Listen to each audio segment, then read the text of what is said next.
We have another example. This time we're supposed to find I total.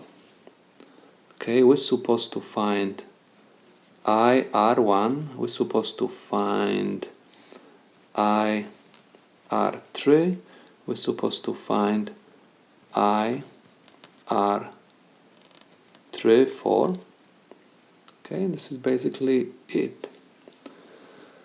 Now, first of all, I'm going to start with the resistance R1. Okay, please notice that these two branches are disconnected from the power. Okay, because this switch is open. This is like open bridge. There is no traffic going through these two resistors. Okay, so there is no current over here. Okay, so if there is no current, I'm supposed to simply write that my IR1,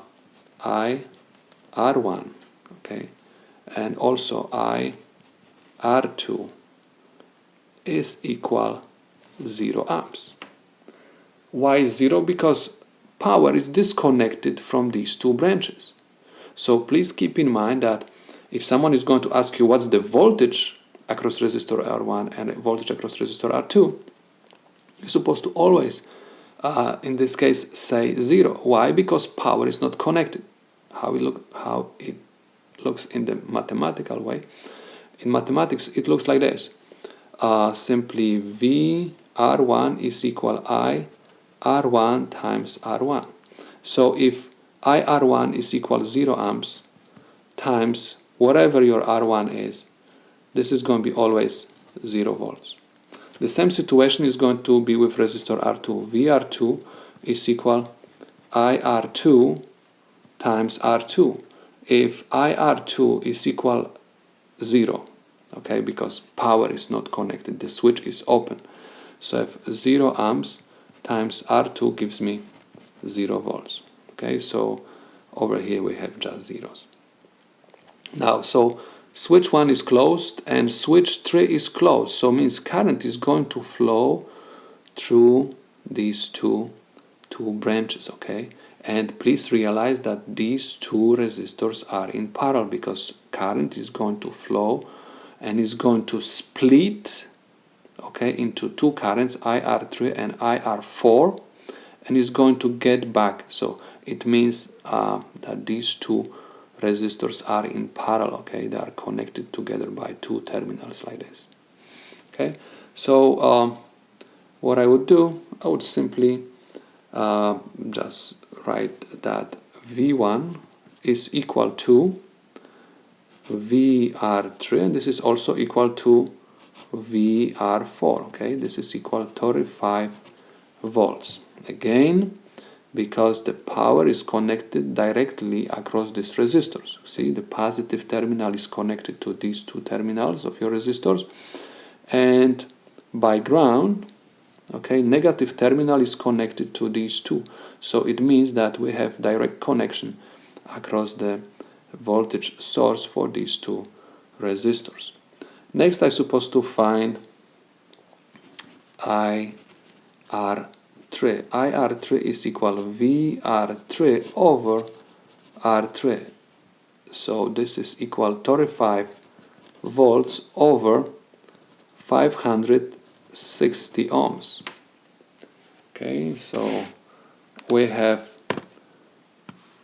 35 divided by 560. This is equal 62.5 milliamps. 62.5 milliamps. 62.5 milliamps. And this is the current IR3. IR3.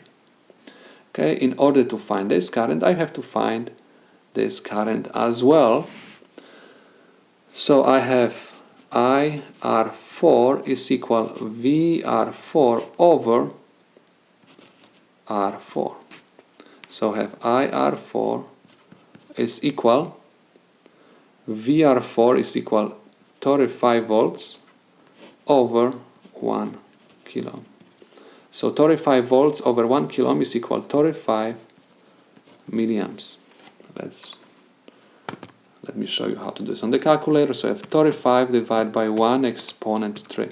This is equal 35 milliamps. So IR34 is basically the sum of these two currents. So if IR34 is equal IR3 plus IR4.